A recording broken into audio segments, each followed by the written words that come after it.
Bonsoir tout le monde. Voilà, on est le 26 janvier, dimanche. Beaucoup de choses sont en train de se dérouler. Extraordinaire ce qui se passe en Israël. Alors, je vais commencer, je vais faire C'était pas prévu du tout que je le fasse, parce que dans quelques temps, dans moins d'une heure, je donne un séminaire pour femmes, tous les dimanches, payant. J'ai des gens un peu de partout dans le monde, pas beaucoup, parce que je prends pas tout le monde dans le séminaire, voilà. Et donc, c'était pas prévu que je fasse ce cours du tout. Mais je vais le faire parce que c'est très important de parler de ce qui se passe et ne pas tomber dans les pièges que finalement nous nous dressons nous-mêmes à nous-mêmes. Et je vais m'expliquer. D'abord, il faut comprendre que nous sommes, et je le répéterai jamais assez, oui, dans un processus de Géoula, et oui, c'est long, c'est tortueux comme la sortie d'Égypte. Oui, on peut se poser la question pourquoi Dieu, et on est en plein dans les parachiotes, pourquoi Dieu a dû faire 10 plaies, pourquoi il n'aurait pas pu en une seule fois faire sortir, ça a duré très longtemps les plaies, d'accord. Il y a plusieurs versions, mais ça a duré au moins un an au minimum. Alors pourquoi finalement euh, euh, Dieu n'aurait pas pu nous faire sortir d'un coup, boum? Non. Et je vais expliquer pourquoi, vous allez voir que ça a un rapport très étroit et très précis avec ce qu'il se passe actuellement en Israël. C'est pas la même chose, d'accord? Mais c'est un rapport, vous allez voir dans quoi. Tout simplement, une des raisons pour laquelle Dieu a fait 10 plaies, c'est qu'il a voulu non seulement éduquer les Égyptiens, si on peut dire comme ça, mais aussi éduquer le peuple juif. N'oubliez pas que le peuple juif était... Alors, il y a deux comptes. Il y a un compte qui dit que c'est 210 ans d'esclavage réel, mais en fait on était 400 ans d'une certaine façon en esclavage. D'accord. C'est-à-dire qu'en Égypte, ça dépend comment on prend, de quel point on part. Disons qu'il y avait 210 ans lourds d'esclavage en Égypte. On était, disons, sous la tutelle pardon, de Pharaon. Très dur. On n'était pas autonome. Et finalement, quand on est longtemps comme ça dans un pays et qu'on a un jeune peuple qui est en train de naître, que nous sommes les ancêtres d'Abraham, Yitzhak et Yaakov, alors on n'a pas encore construit en nous nos capacités de réflexion par nous-mêmes. Nous sommes le fruit de la société dans laquelle on a grandi. Comme aujourd'hui on essaie de formater d'ailleurs les populations, euh, surtout en Europe, mais pas qu'en Europe, dans toutes les sociétés, on peut dire, du monde. Évidemment, on formate la population suivant ce que les dirigeants veulent et pas forcément suivant ce qui est bien pour les peuples. D'accord. Finalement, les peuples ont besoin, les dirigeants ont besoin de peuples qui obéissent, de peuples qui soient soumis, surtout pas de peuples qui réfléchissent par eux-mêmes et qui ont une liberté de réflexion et un intellect, on va dire, indépendant. C'est le plus grand danger pour les dirigeants de ce monde et c'est une catastrophe si les gens commencent à réfléchir et à être intelligents. Donc on nivelle par le bas, on le voit très bien dans notre génération particulièrement, mais il n'y a rien de nouveau, ça a toujours été comme ça. On crée une opinion publique, on ment beaucoup, on ment beaucoup sur beaucoup de choses. Pas surtout, il ne faut pas non plus rentrer dans un espèce de complotisme extrême. La réalité, elle est plus nuancée. Je le dis tout le temps, la nuancée, elle est grisonnante, elle est pas noire et blanche. Mais disons qu'elle est grise foncée, la situation. Et finalement, on essaie de formater des peuples qui vont obéir, qui vont être, comment dire, qui vont aller là où les dirigeants veulent bien qu'ils aillent. On l'a vu lors des vaccins, on l'a vu, mais même les médias sont là pour ça, ils sont là pour pas vous informer, mais vous désinformer surtout, pour que vous soyez de bons petits citoyens, gentils, dociles, et surtout que vous ne vous réveillez pas. Voilà. Donc finalement, comme disait César, donnez-leur du pain et des jeux, d'accord, donc c'est pas nouveau, ils resteront tranquilles. Voilà. Aujourd'hui, il y a plus tellement de pain en France. Ok, la crise économique étant très dure. Par contre, des jeux, il y a. Ça, oui, il y a encore des jeux. il y a encore la télévision, il y a encore Netflix, il y a encore beaucoup de bêtises. Et donc les gens sont encore endormis. Il y a un réveil qui est en train de se faire, il y a des gens qui sont en train de prendre conscience, qui sont en train de prendre conscience du mensonge du christianisme, ils sont en train de prendre conscience du mensonge par rapport à Israël, et que finalement le monde n'est pas exactement comme on l'aura expliqué, et que finalement la réalité et on va dire la vérité se trouve ailleurs. Deuxièmement, dans le judaïsme, on nous rappelle toujours, depuis qu'on est sorti d'Égypte, tous les jours dans la prière, 3 fois par jour, dans le Shema Israël, dans toutes les fêtes juives, le Shabbat, on est tout le temps en train de nous rabâcher la même chose. Zecher Letziat Mitzrayim, rappelle-toi que tu es sorti d'Égypte. Mais de quoi on parle? Est-ce que, bon, d'accord, on a vécu en Égypte il y a 3300 ans, ok, c'est bon, pourquoi tu nous rabâches à chaque fois? Ben, tout simplement parce que l'exil, même si on en est sorti physiquement, il y a 3300 ans, nous poursuit encore aujourd'hui, et on le voit très bien en Israël. Nous sommes dans un processus, donc, je vais parler des 10 plaies d'Égypte, de rééducation d'un peuple qui a vécu non pas 210 ans en Égypte, mais 2000 ans en Égypte, d'accord? Dans toutes les Égyptes du monde, essentiellement le Maghreb, l'Europe, et plus récemment, on va dire ces 150 dernières années, les États-Unis, et les pays arabes entourant Israël, l'Irak, l'Iran, et beaucoup de juifs là-bas. Finalement, on est en train de nous rééduquer par l'histoire qui est en cours, de comment finalement on doit opérer, réagir, se comporter, ne pas penser gefilte fish quand on habite au Moyen-Orient, d'accord, et savoir apprendre à parler un langage. Quand je dis un langage, c'est pas forcément un langage verbal, mais un langage politique, un langage spirituel avec les populations qui nous entourent. Parce que eux ne comprennent pas, ils ne mangent pas de gefilte fish, ils ne mangent pas non plus le couscous marocain, ni le couscous tunisien, ni le couscous marocain, ni le couscous algérien, pardon, et ni le couscous irakien et autres. Ils mangent encore autre chose. Ok, ils mangent des gens, façon de parler. On a vu, il y a eu récemment encore des témoignages de ce qu'ils ont fait aux jeunes filles là-bas. J'ose même pas le dire, des choses sexuelles, mais d'une horreur. Dans les pires films d'horreur, on fait pas ça. D'accord. Elles ont été marquées au fer rouge, elles ont été battues dans leurs parties intimes, elles ont été violées, elles ont été obligées de faire des trucs, mais dégueulasses, mais à un niveau, j'ai dit, c'est même pas des animaux, parce que les animaux, ils font pas ça, c'est des choses. Des choses habillées en vert avec des masques, sur deux pattes, qui se prétendent être des êtres humains, mais ne le sont pas. D'accord. Et toute comparaison avec autre chose, comment dire, est fortuite et très mal placée. Quand on nous dit oui, mais vous, machin, un soldat de Tsahal, ou quand Tsahal tue malheureusement par le combat des enfants palestiniens, c'est toujours ou des accidents, ou on va dire des circonstances qui ont fait que. Mais c'est jamais voulu. Jamais voulu. C'est pas vrai, on n'a jamais violé une palestinienne. Ok? Jamais c'est arrivé dans Tsahal. Jamais, jamais, jamais, jamais. Eux, c'est dans leur gène, d'accord? Eux, c'est dans leur gène, c'est une culture, c'est marqué dans le Coran comment se comporter avec des prisonnières, etc., etc., quand ils les prennent pas pour femmes, et comme ce qu'on appelle dans leur culture des esclaves sexuels, ce qui s'est passé à Gaza avec nos soldats. Et j'en passe. Voilà. Et même les femmes âgées, ils les ont abusées sexuellement, pour vous dire. Donc finalement, on a affaire à une autre culture.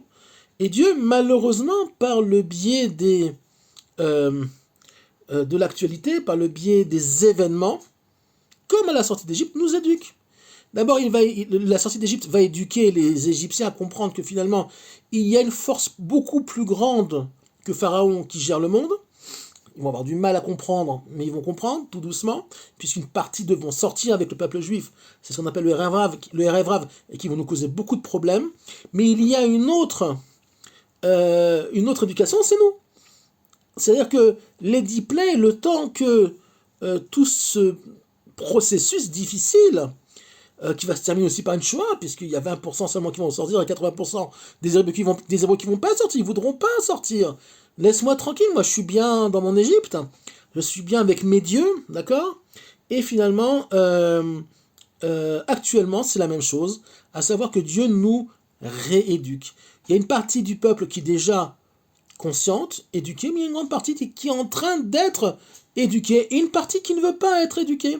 D'accord? Une partie qui veut rester en exil, une partie qui veut rester dans son exil, ici aussi, dans un exil mental, qui ne veut pas sortir de son exil, et on va dire le culte de son Dieu, et je parle de quel Dieu on parle, et de son culte, et le culte de son Dieu, qu'il va falloir égorger sur l'autel, puisqu'il y a marqué dans le Zohar que finalement, à la fin des temps, Dieu va prendre le Samer même, à savoir les forces du mal, et c'est une image, hein, ne le prenez pas au sens simple, il va égorger le Samer même, le Sa plus lointain, sur l'autel à Jérusalem. Alors évidemment, il ne va pas prendre un type avec des cornes, il va lui faire la shrita, il va l'égorger, pas du tout. C'est pas ça que ça veut dire, c'est que tout simplement, il va être éliminé, il va être anéanti en tant que force spirituelle. Mais alors de quel synonyme on parle? Quel est ce Dieu finalement dont on sort d'Égypte qu'il faut tuer? Alors, il y en a plusieurs, mais il y en a un particulièrement, puisqu'on était, c'est marqué dans la gamme, on était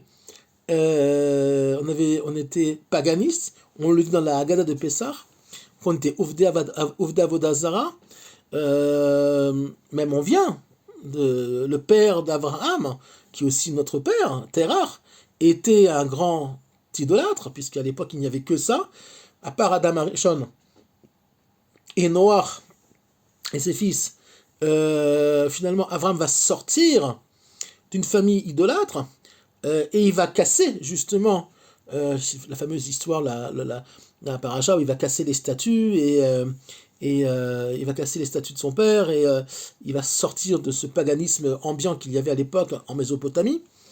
Finalement, quel est ce culte-là qu'il faut détruire?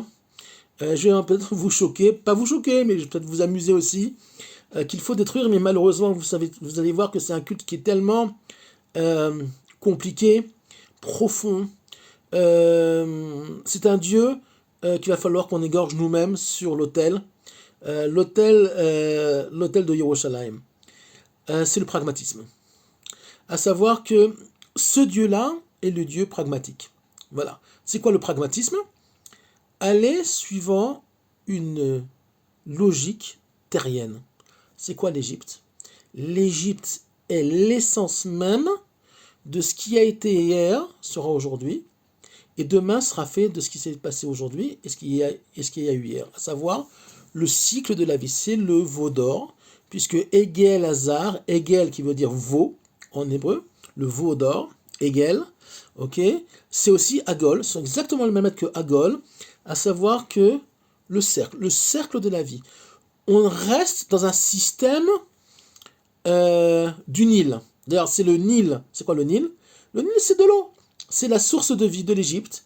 Et les Égyptiens savent qu'ils n'ont pas besoin de prier pour la pluie.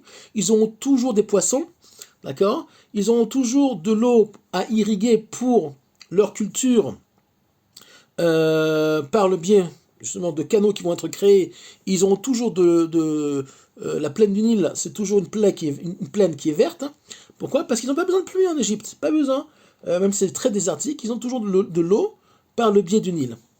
Donc finalement, c'est le cycle de la vie, c'est le cycle de la logique. Contrairement à Jérusalem, ok, Yerushalayim étant un niveau spirituel aussi, et pas qu'un endroit géographique, c'est aussi un endroit géographique, ne vous y trompez pas, et que tous les juifs, malheureusement, qui disent non, mais on peut rester à Paris et avoir le niveau Jérusalem, non.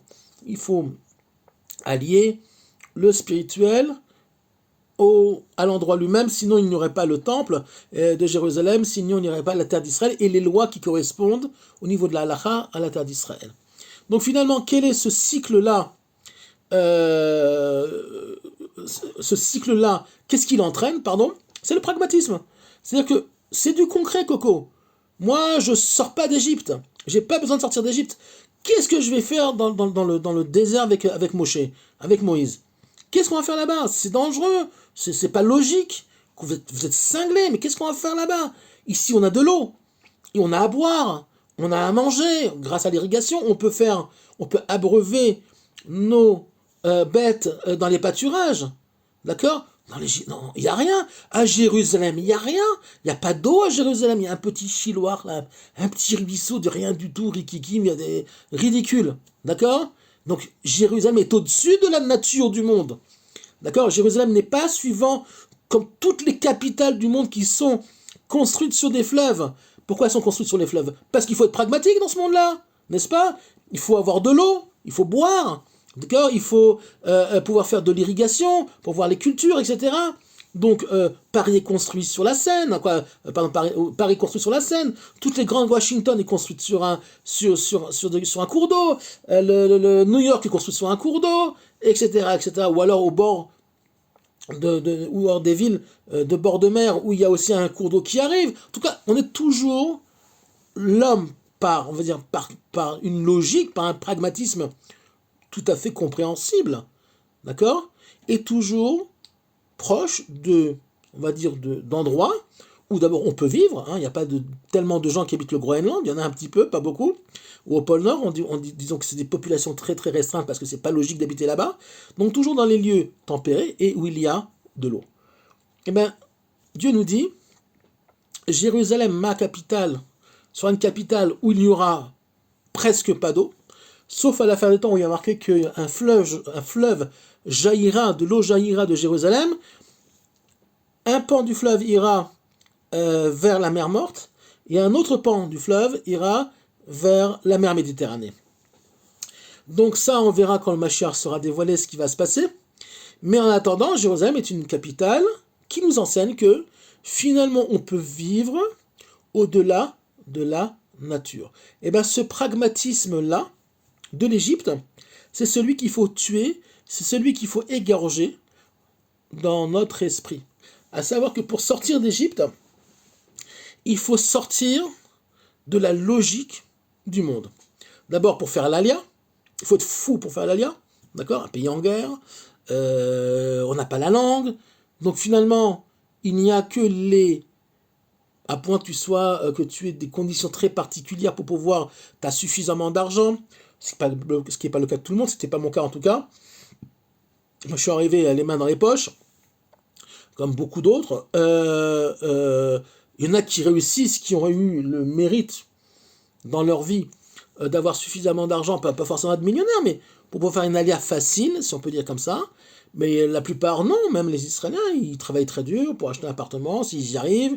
Pour acheter une voiture, ça coûte le double du prix par rapport à l'Europe, etc., etc. Donc finalement, c'est pas très pragmatique, c'est pas très logique d'habiter en Eretz Israël. Pourtant, c'est ce que Dieu veut, pour son peuple en tout cas. Donc, qu'est-ce qui va se passer quand on va sortir d'Égypte? Il va falloir qu'on tue ce Dieu-là, et pendant nos pérégrinations dans le désert, on va avoir de gros soucis avec nous-mêmes. Le veau d'or, c'est tout simplement le retour au pragmatisme. La faute, la pire de toutes, pire que le veau d'or, c'est la faute des explorateurs, des disques qui ne voudront pas rentrer en Eretz Israël, d'accord, et vont pleurer pour ça, et on va, d'après la tradition, payer pour ça très cher dans l'histoire avec la destruction du premier et du deuxième temple. Vous avez pleuré pour la terre que je vous ai donnée, vous allez pleuvoir, vous allez pleurer pour toutes les générations, d'accord, jusqu'à ce que ma chair se dévoile, ok, parce que vous ne me faites pas confiance. J'ai fait les plaies d'Égypte, je vous ai ouvert la mer, et je vous ai donné la Torah au Sinaï, et malgré tout, vous continuez à pleurer. Donc finalement, vous pleurerez jusqu'à ce que le Mashiach se dévoile, ok, et que vous reveniez sur votre terre. Ben, actuellement, par rapport aux événements d'aujourd'hui, depuis la création de l'État d'Israël, c'est aussi la création de l'État d'Israël. L'histoire, le retour d'Israël sur sa terre, c'est tout simplement une forme de rééducation de gens qui ont été, déformatés de ce qu'ils doivent être finalement. On avait une Torah d'exil, une façon de penser d'exil, et Dieu sait que c'est compliqué de redevenir des Hébreux. On en a des vrais Hébreux en Israël, allez voir en Judée-Samarie, allez voir sur le Golan, d'accord, dans la région de Hebron. Mais Tel Aviv, c'est déjà beaucoup plus compliqué, Netanya aussi. Alors on a une petite religion sympathique, on est dans un mouvement ou un autre, mais ça reste très souvent, finalement, un copier-coller du judaïsme qu'on avait, en exil, avec cette peur-là, toujours de « Ah non, mais... » Voilà. Donc finalement, la peur fait partie on va dire, des symptômes de ce pragmatisme-là. Ah non, moi j'habite en Judée-Samarie, en face de Ramallah. Donc parfois il y a des gens qui disent ah non, on vient pas chez toi, c'est dangereux là-bas. Je dis mais arrêtez, c'est dans vos têtes dangereux, d'accord? Il n'y a jamais eu d'attentat à Netanya, il n'y a jamais eu d'attentat à Tel Aviv. Si vous prenez les statistiques, finalement c'est faux, d'accord? Mais ça reste dans la tête. Les gens qui ont tout le temps peur, ce sont en fait des gens, et je suis désolé pour ceux qui vont m'écouter et qui ont ces problèmes-là, ce sont des gens qui font de l'avoda zara. L'avoda zara, justement, par rapport à un pragmatisme, par rapport à des peurs, ils ne sont pas encore devenus des Hébreux, ils sont encore, même en Eretz Israël, des Juifs qui rasent les murs. Un Juif ne rase pas les murs. Un Juif, il faut prendre le Juif qui est en nous, d'accord, le mettre à la poubelle et redevenir des Hébreux, comme disait le Rav Ashkenazi. Je suis, comment il disait, je suis un Israélite, je suis un Hébreu d'origine israélite, un truc comme ça. Je sais plus comment il le disait. En tout cas, voilà, il a enseigné toute sa vie. Et j'ai eu la chance de le connaître, il est mort, malheureusement, il y a déjà très longtemps, en 96. J'étais déjà en Eretz Israël, puisque j'ai fait mon allié en 92. Donc j'ai eu 4 ans, j'ai eu le mérite, c'est un grand mérite, pendant 4 ans d'avoir étudié de temps en temps, une fois par semaine, avec lui. Mais c'était un grand monsieur, il y a beaucoup de livres. Le Rav Léon Ashkenazi, dit Manitou, c'était son surnom de résistant en France pendant la Seconde Guerre mondiale. Sa totémisation quand il était dans les éclaireurs juifs, des éclaireurs israélites juifs de France, ce qu'on appelle les EI, et il était résistant, donc Manitou c'est son surnom, pour ceux qui ne le savent pas. Et le Rav Léon Ashkenazi est un grand kabbaliste qui a, dans les années 60, 66, 67, fait son alia, a quitté le monde de la rabbanoute française pour redevenir un hébreu. On va dire qu'il a été le maître par excellence, d'accord, du judaïsme du retour. Le judaïsme sioniste, puisque la Torah est sioniste, et donc il a récupéré ces étincelles-là, justement, de la Torah d'Eretz Israël, qui passe par le monde de la Kabbalah et d'une certaine façon par la Chassidoute, mais surtout que le Rav Kook a enseigné, mais surtout par le monde de la Kabbalah, le Zohar, les écrits du Hari, etc.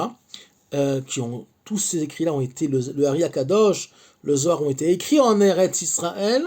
Ce sont des écrits prophétiques, et il a été, on va dire, peut-être on peut dire même le premier grand Rav français à se reconnecter on va dire, à cette source-là, et redevenir ce qu'on doit être, à savoir des Hébreux qui marchent la tête haute, ok, armés s'il faut, et on n'a plus peur de se défendre.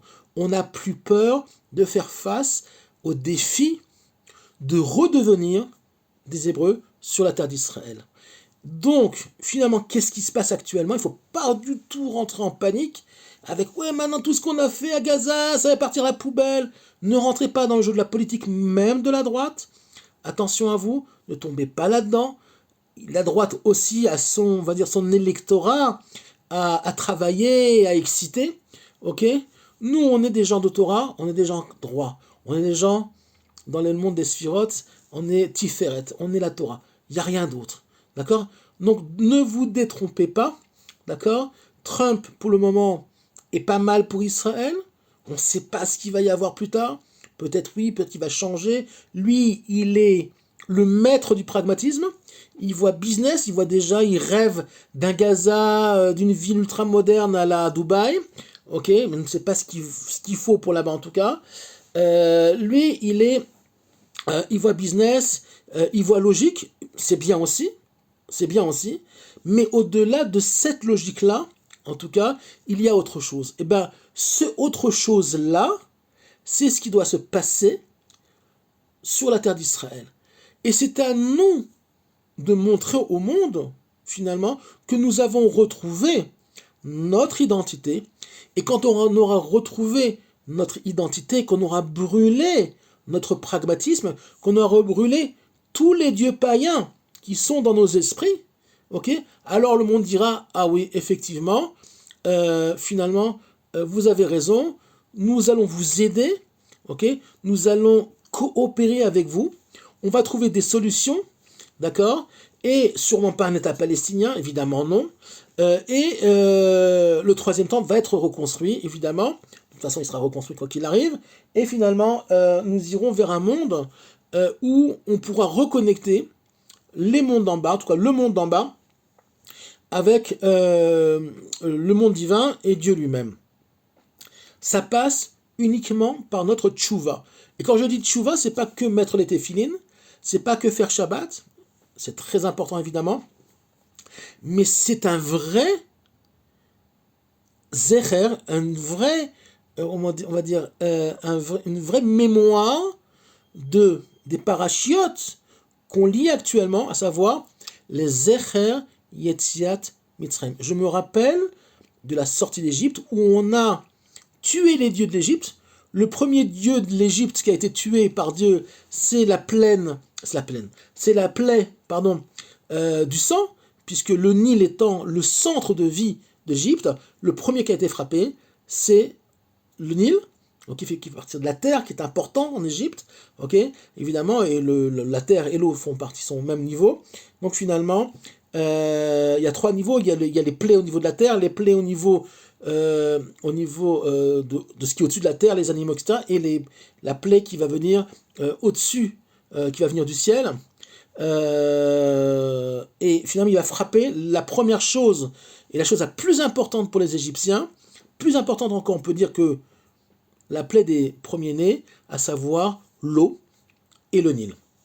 Mais pas que le Nil, l'eau elle-même, toute l'eau d'Égypte était transformée en sang. Donc finalement, qu'est-ce qu'on doit faire nous? Ok, c'est se rappeler de tout ça, enlever de nous ce pragmatisme, enlever de nous tous ces dieux-là, ok, se connecter aux 20% qui sont sortis d'Égypte, qui ont dit on va suivre Moshe quoi qu'il arrive, nous allons nous reconnecter, nous allons nous connecter finalement à la source, ok, et pas à l'extériorité du monde, puisqu'il n'y a que la source qui est capable de nous connecter à la vérité de ce monde-là, et on va sortir dans le désert, il y aura ce qu'il y aura. Mais on est sorti dans le désert, on a vécu, il y avait le puits de Myriam, il y avait la manne, ok, il y avait les colonnes de feu qui nous protégeaient, il y a eu aussi là-bas des guerres contre Amalek, etc. Mais finalement, on est rentré en Eretz Israël avec Yehoshua bin Nun, et on a commencé à construire tout doucement avec tous les aléas et toutes les on va dire les sommets, par exemple avec le roi Salomon qu'on a atteint, et puis les plus grandes chutes avec l'idolâtrie qui s'est passée plus tard, après le roi Salomon, mais finalement on a été exilé, on est revenu, on a été réexilé jusqu'à aujourd'hui, et finalement on est revenu, d'accord, puisque l'exil d'Israël finalement fait partie aussi, pas que l'exil intellectuel, mais l'exil aussi physique, fait partie de notre rééducation, et malheureusement, en route, il y a des gens qui sont à la traîne, il y a des gens qui ratent le coche, mais ça fait partie de l'histoire du monde, ça fait partie de l'histoire d'Israël, et finalement, je vais dire une chose qui est terrible, ok, mais c'est pas moi qui le dis, c'est tous les livres de Kabbalah, de Chassidut, il y a ce qu'on appelle, dans l'histoire d'Israël, un birour, une sélection, un tri, dans le peuple juif lui-même, qui avance et qui reste derrière, qui ne veut pas avancer et qui veut avancer. Sortie d'Égypte, 20% seulement vont sortir. On rentre 2 générations dans le désert, qui va rentrer avec Yehoshua bin Nun? Les enfants de ceux qui sont sortis d'Égypte, d'accord? Pas eux-mêmes, pourquoi? Parce que même eux, finalement, ceux qui sont sortis, mais finalement, ils ont été punis par leurs pleurs par rapport à la terre d'Israël qui ne voulait pas rentrer, ils étaient pragmatiques justement, ils n'avaient pas encore assassiné, tué ce pragmatisme qui était en eux. Ils disent non, on ne veut pas, il y a des géants, il y a des villes fortifiées, hop, tu rentres pas, c'est vos enfants qui vont rentrer. Et dans toute l'histoire d'Israël, un autre exemple qui est terrible, c'est l'histoire de Purim, puisque l'histoire de Purim, même s'il y a un miracle pendant l'histoire de Purim, finalement ça se termine pas si bien que ça. Les maîtres nous enseignent pourquoi, parce que finalement, quand Ezra et Néhémia, les deux derniers prophètes de l'histoire, disent au peuple juif, on rentre en Israël, Dieu nous a dit pas plus de 70 ans exilés, la plupart disent mais non, on est bien à New York, à Paris, on est bien en Babylone, on est bien en Perse, pourquoi on va rentrer sur la terre d'Israël, c'est difficile, la même faute que les explorateurs. Sauf que là, finalement, beaucoup vont s'assimiler, vont disparaître, et seuls, vraiment une petite quantité vont rentrer avec Ezra et Néhémia, et vont recréer le royaume de Judée, d'accord, qui va nous accompagner jusqu'à la destruction du second temple. On repart en exil, ramener ce qu'on appelle toutes les étincelles perdues d'exil, et finalement, on voit bien qu'aujourd'hui, encore aujourd'hui, tout le monde n'est pas revenu en Eretz Israël, et un jour j'ai posé la question à un très grand maître, et je lui ai dit, mais il y a marqué qu'à la fin des temps, tout le monde reviendra. Il me dit, oui, bien sûr. Tout le monde, c'est qui? Il me dit, ben, tout le monde, c'est tous ceux qui mériteront de rentrer. Tout le monde qui aura mérité. Ceux qui n'auront pas mérité vont s'assimiler, vont disparaître naturellement, ou par des Shoah, ou par une assimilation. On voit très bien aujourd'hui aux États-Unis, en France, combien d'assimilations il y a, en Angleterre, combien d'assimilation il y a, ok, une génération, deux générations, paf, ok, juste pour vous donner une idée, en France, il y avait en 1970 750 000 juifs, il devrait y avoir aujourd'hui en France 2 millions de juifs. Naturellement, combien il y a? 420 000. Où ils sont passés? Ils n'ont pas fait l'ALIA. D'accord? Il y en a quelques centaines de mille qui ont fait l'ALIA, mais très peu, finalement.